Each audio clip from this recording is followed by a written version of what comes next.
Students, जैसा कि आप लोग ये जानते हैं कि हम लोग जो था चैप्टर ऑफलाइन में क्लास को हम लोग करते थे, लेकिन ये क्वेश्चन लोग बोलते थे ना भैया ये थोड़ा हार्ड लेवल का पढ़ रहे हैं। तो मैं बता रहा हूँ कि ये अगर हार्ड लेवल का पढ़ रहे हैं, क्यों हार्ड लेवल का पढ़ रहे हैं? क्योंकि ये जो क्वेश्चन है ना फ्रैक्शन क्वेश्चन है। फ्रैक्शन क्वेश्चन का मतलब हो गया ये बर्थडे के रूप में है, ठीक है। और ये दो क्वेश्चन है। कितने क्वेश्चन? दो क्वेश्चन है। तो दो को हम लोग जुग्म कहेंगे, जोड़ा कहेंगे। ये समीकरण जो है ना जुग्म के रूप में है, यानी जोड़ा के रूप में है। कंप्लीट। तो ये जो जोड़ा रूप में है ना, तो ये भिन्न के रूप में है। तो क्वेश्चन करे ना कि इसको रैखिक में बदल दीजिए, यानी भिन्न को हटा दीजिए। आइए, भिन्न को हटाने का एक तरीका है कि इसको हम अगर देखते हैं पहला समीकरण और इसको देखते हैं दूसरा समीकरण, और मैं दोनों के बीच में इसको डिवाइड कर दे रहा हूं, ताकि ये पहला क्वेश्चन को रैखिक समीकरण बदल देंगे और इसको दूसरे क्वेश्चन को रैखिक समीकरण में बदल देंगे। और जब समीकरण बदला जाएगा तो आप जिस विधि से हल करना चाहते हैं डियर स्टूडेंट्स, उस विधि से हल कर लें। चाहे प्रतिस्थापन विधि लगा लें या विलोपन स्थिति लगा लें या वज्र गुणनखंड विधि द्वारा लगा लें, है ना, या डायरेक्ट रैखिक ग्राफी विधि लगा लें। आप जो चाहें सो लगा लें, ठीक है। अरे भैया अब चौक से तो पढ़ा रहे हैं तो चौक तो लग रहे है ना, मेरी बात समझिएगा। तो प्यारे स्टूडेंट्स, इन दोनों क्वेश्चंस को देखिए मैं रैखिक में कैसे, लिनियर में कैसे मैं कन्वर्ट कर रहा हूं। बस आपको देखने से क्या लगता है कि बटा पर का जोड़ है, ये भी बटा पर का जोड़ है, बटे पर का जोड़ बना दो। देखो ध्यान क्वेश्चंस को आराम से, बहुत मजेदार क्वेश्चन है। और दोनों को समीकरण निकाल देंगे, आप जैसे चाहिए वैसे हल कर लीजिएगा या हल करके भी दे देंगे, कोई दिक्कत नहीं है। ये क्वेश्चन अगर समझ में नहीं आया, इस वीडियो से अगर आपको क्वेश्चन समझ में नहीं आया, तो पूरी यूट्यूब का चैलेंज दे रहा हूं, कोई वीडियो समझ में नहीं आएगा। आइए बट्टा पक्का जोड़ कम से कम आना चाहिए। तो प्यारे स्टूडेंट्स क्या करते हैं, सबसे पहले यहां से मैं एक फ्रैक्शन ले लेता हूं। ध्यान दीजिएगा डियर स्टूडेंट्स, कभी भी अलजेब्रा में जब हम लोगों को एलसीएम निकालना हो तो ओरिजिनल में एलसीएम नहीं निकल पाती है, ओरिजिनल में उसको मल्टीपल करते हैं। याद रखिए क्या करना है, गुणन। मेरी बात समझिएगा डियर स्टूडेंट्स, तो 2 3 कितना हो जाएगा 6 8। शायद आप लोगों ने इस क्वेश्चन को समझा जरूर होगा। अब हमारी बात को समझिएगा तो बहुत फ्रिक्शन इजी होता है। 2 का पहाड़ा पढ़ेंगे तो कै बार में 6 आएगा, तो पता चलेगा 3 बार में। ओके, अब x का पहाड़ा कई बार पढ़ेंगे तो x आएगा, तो 1 बार में गुना 1, एक ही में, क्योंकि ये गुना में। अब तो y आना है भैया, y लाना है। कितने के पहाड़ा पढ़ेंगे y आएगा, तो भैया y की टेबल पढ़ोगे तब तो y के पहाड़ा पढ़ोगे। तो पता क्या चला कि 3 में 1 से गुना करोगे तो 3 आएगा, और y का y, यानी 3y हमारा वैल्यू आया। बोलो इतना बात समझ में आया कि नहीं आया? और मैं बता रहा हूं कि जिन छात्रों को अगर नहीं समझ में आ रही है तो मैं बता रहा हूं, ध्यान देना। अगर गुना किए हो दोनों को तो इतना आया है, इसको मानना है ए और इसको मानना है बी, इसको मानना है ए और इसको मानना है बी, और ये भी आया है आपके पास। ये भैया नहीं आ रही पहाड़ा में, भैया पहाड़ा में नहीं है तो मैं कर रहा हूं कि अगर इसकी लाना है यानी 2x की टेबल पढ़ना है तो यानी ए ना लिख करके हम लोग बी लिखेंगे, और अगर 3y की पहाड़ा पढ़ने की कई बार में आएगा तो इसको ना लिख करके हमने क्या लिखेंगे ए। यानी ध्यान दीजिएगा, फिर से कोशिश कर लीजिएगा। अगर मैं 2x की टेबल पढ़ूं कई बार में आएगा तो इसको छोड़ दो, इसको लिख लो, 3y आएगा। बोलो मजा आया, गुड। अब 3y की टेबल पढ़ोगे कई बार में 6 आएगा, तो भैया इसको छोड़ दो, इसको लिख दो, बस ये देख लो इतना ही आएगा। कितनी इजी हमने बताया कि इसको छोड़ दो तो इसको लिख दो, और इसको छोड़ दो तो इसको लिख दो, हो गया काम। और बाकी सब 10 के 10 अपने से 1 दे सकते हैं। आपको शायद समझ में आया होगा, आ रहा है तो सेशन को जल्दी लाइक करें, ठीक है। आगे करिए, बस क्रॉस मल्टीप्लाई कर दें, है ना। 1 से कुछ भी बार में गुना करते हो ना तो सेम आता है। तो मैं कह रहा हूं ना कि देखो समीकरण को पुनः सुधारना पड़ेगा, इसलिए पहले ही सुधार देता हूं। पहले x आता है कि पहले y आता है, तो आप भैया पहले तो x आता है तो लिख लो 2x और प्लस का 3y, और गुना करोगे तो 6 दूना का 12x y। समीकरण 1 आपका आ चुका है, आ चुका है। तो ये हमारा समीकरण 1 था, रैखिक समीकरण में हमने चेंज कर दिया है, आपको भी चेंज करने आया होगा। चलिए इसी को इससे बोलो मल्टीप्लाई करेंगे तो 6 से xy आएगा, अगर 3y से करेंगे तो इसको छोड़ करके इसको लिख लो 2y आएगा, प्लस अगर हम लोग इसका टेबल पढ़ेंगे कि कई बार में आए तो इसको छोड़ दो, इसको लिख लो 3x, यही आएगा। बोले समझ में आया नहीं है? बहुत इजी बने है, बहुत इजी। एग्जाम में बैठे तो ये ऋषि सर वाली को फॉलो जरूर कर लें, ये ऋषि सर का नियम। चलिए मैं इसको कैंसिल कर देता हूँ, 6 से 6 कैंसिल हुआ, बताओ कितनी बचा, केवल x और y बचा कि नहीं बचा? यस या नो? ओके, मैं बता रहा हूँ, बराबर में कट जाते हैं तो एलसीएम निकाल सकते हैं।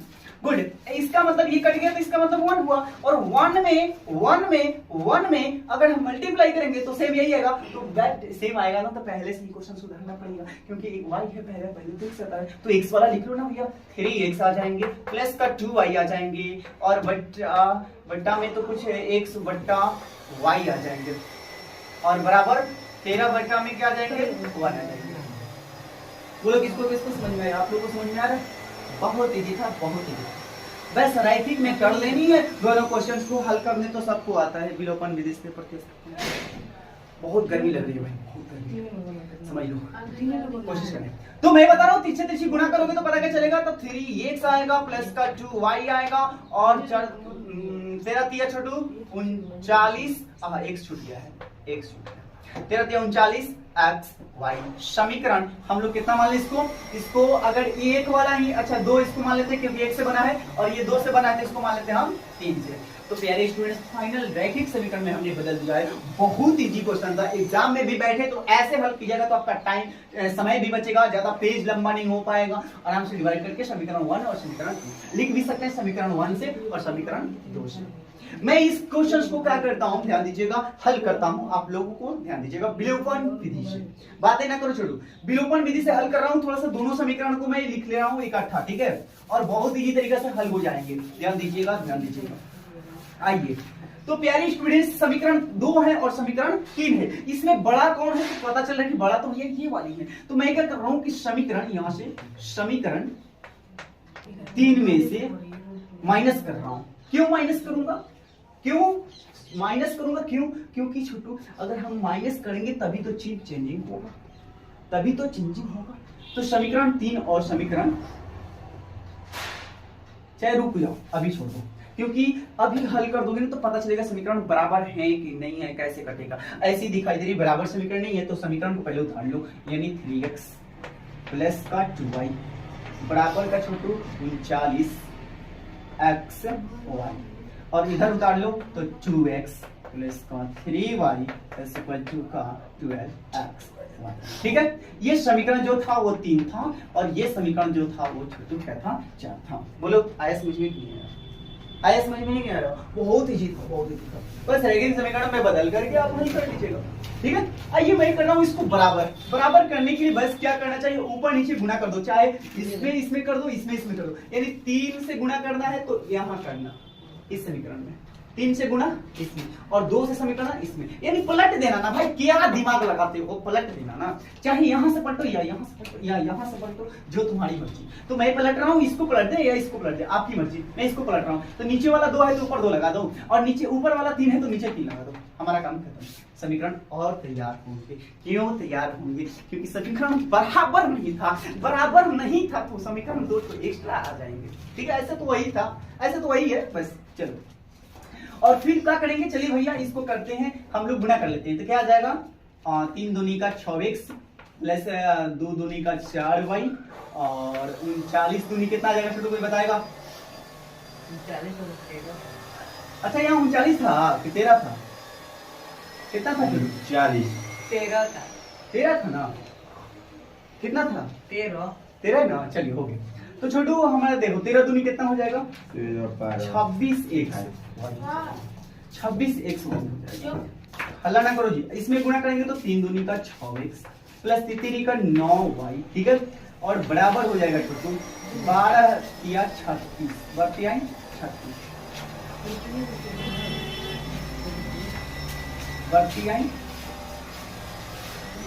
36x। बोलो समझ में आया?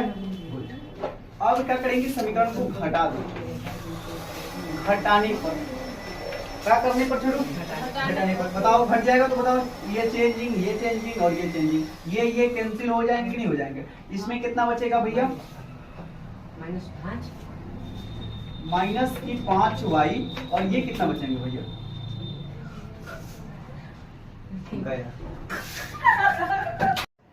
हो गया। यहां तक समझे होंगे?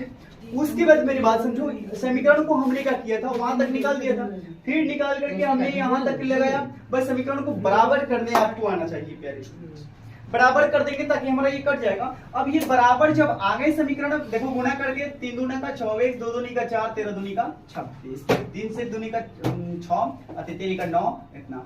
इसको क्या करेंगे, घटाने पड़ेगा। यहाँ लिखना बहुत जरूरी होता है ताकि एग्जामिनर समझ जाए कि घटा दे। बोलो माइनस माइनस कैंसिल हो गए, 5 दूना का 10, 5 दूनी का 10, यानी छोटू y बराबर 2x y। हला ना करे छोटू, तो ये बताओ y से y कट गया कि नहीं कट गया? क्या बार में? एक बार में, ठीक है, ये लिखना पड़ेगा। तो 1 बराबर 2x, x की वैल्यू आनी है, तो x की वैल्यू आएगा तो अब जब 1 बट्टा में ये 2 जाएगा तो मुझे लगता है डियर स्टूडेंट्स कि x की वैल्यू जो आती होगी वो 1/2 जरूर आती होगी, है ना। यूट्यूब पर देखते रहे क्वेश्चंस को, 1/2। अब मैं क्या कर रहा हूँ कि 1/2 को जो x की वैल्यू आई ना, कोई भी समीकरण में 1/2 रख दोगे ना तो y की वैल्यू आ जाएगी, और समीकरण में यही कर रहा था सुमित कुमार निकाल। चलिए मैं इधर करता हूँ, ठीक है, इधर चलिए इधर से हल कर देता हूँ। कौन से समीकरण मैं 2 को ले लेता हूँ, ठीक है, आप जो मन से ले लीजिएगा। 3x हो गया प्लस का 2y हो गया और x इक्वल टू 3xy हो गया।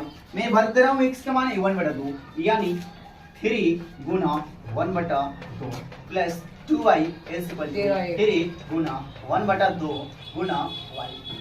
चलिए इसको करेंगे तो 3/2 हो जाएगा, प्लस का इसको करेंगे तो 2y हो जाएगा, और इसको करेंगे तो 3y/2 हो जाएगा। आप क्या करें छोटू, y को ले लेंगे, 13y/2 है ना, आई प्लस में तो माइनस में कर देते हैं, कोई दिक्कत है नहीं। चलिए 3/2 कर देते हैं छोटू, 3/2 कर देते हैं, और इसका एलसीएम बता दो 2, तो 13y माइनस 2 दूनी का 4y, तो 3 अच्छा 2 कटा देगा, कट गया, तो 3 बराबर कितना बचेगा, 3 बराबर 13y, अच्छा 13 में से 4 जगह कितना बचेगा, 9y। भाई की माना गई, y बराबर 9 इसको कटा दो पहले, 3 का 9, यानी 1 इधर कुछ नहीं बचता तो 1 बचता है, 1 3 y का मान बता दो, तो 1/3 आ रही है क्या, ये फाइनल। तो ध्यान दीजिएगा, और ये 3.6 की जो क्वेश्चंस थी छोटू, क्वेश्चंस आपको दिखाई देते होंगे प्रश्नावली, और 3.3 है ना, सारी क्वेश्चंस हम आपको होमवर्क में दे रहे, कर लीजिए। वहां पर टेबल दे दी, कहां है तेरा, जहां 3 वाइफ दे लगा, 3y कहीं गलती है क्या, ऊपर, अच्छा ये वाला, अच्छा ठीक है, 1 छूट गया, वेरी गुड। तो ये था क्वेश्चंस, बहुत इजी था, आप लोग इसी तरह से बना दे रहे हैं क्वेश्चंस को। मैं इसके क्वेश्चंस को लेकर के अगर 1-2 क्वेश्चन टॉप लगेंगे तो 3.6 का वो भी क्वेश्चंस हम करवा देंगे, ठीक है। थैंक यू वेरी मच, फिर मिलते हैं किसी। बस मैं भी बता रहा हूँ कि क्या करनी है, दोनों समीकरण को बाटा पर के जोड़ बनाकर रैखिक समीकरण बदल लेना है, रैखिक समीकरण को विलोपन विधि से हल करके x का y का मान निकाल लेना है। चलिए हो गया, अगले क्वेश्चन की ओर चलिए।